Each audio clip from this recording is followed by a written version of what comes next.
Do you know motion creates emotion? তার মানে হচ্ছে মোশন, আমি যেই মোশনে থাকি সেটা হচ্ছে আমার ইমোশনকে টাচ করে। ব্যাপারটা হচ্ছে এরকম যে আমি বাঁকা হয়ে বসে আছি বা আমি বাঁকা হয়ে দাঁড়ায় আছি, আমার একরকম ইমোশন কাজ করবে। আমি সোজা হয়ে দাঁড়ায় আছি, আমার ইমোশন আরেক রকম কাজ করবে। তো আপনি যখন আপরাইট পোস্টারে থাকবেন বা আপনি যখন সব কিছুতে সোজা থাকবেন এবং স্ট্রং থাকবেন, তখন দেখবেন যে আপনার কনফিডেন্ট লেভেলটা অনেক ভালো থাকবে। আর আপনি যখন বাঁকা থাকবেন তখন আপনার শ্বাস প্রশ্বাসটা নিতে কষ্ট হবে। পাশাপাশি ওই মোশনে থাকার কারণে আপনার ইমোশনটা একটু নেগেটিভ হবে, কারণ আমাদের শরীরে সবসময় একটা এনার্জি ফ্লো করে। তো আমরা যখন আপরাইট থাকি তখন আমাদের এনার্জিটা সঠিকভাবে ফ্লো হয়, তখন আমরা অনেক বেশি কনফিডেন্ট থাকি এবং আমরা তখন অনেক ভালো থাকি।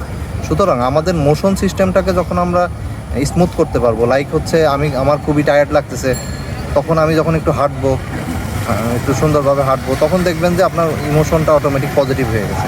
সুতরাং আমরা যদি আমাদের ইমোশনটাকে পজিটিভ রাখতে চাই, তাহলে আমাদের এই মোশন সিস্টেম, মানে আমাদের পোস্চার যে সিস্টেমটা, এটাকে আমাদের সবসময় আপরাইট রাখতে হবে, আমাদের সবসময় ইরেক্ট থাকার চেষ্টা করতে হবে, তাহলে আমাদের ইমোশনটা সবসময় পজিটিভ থাকবে।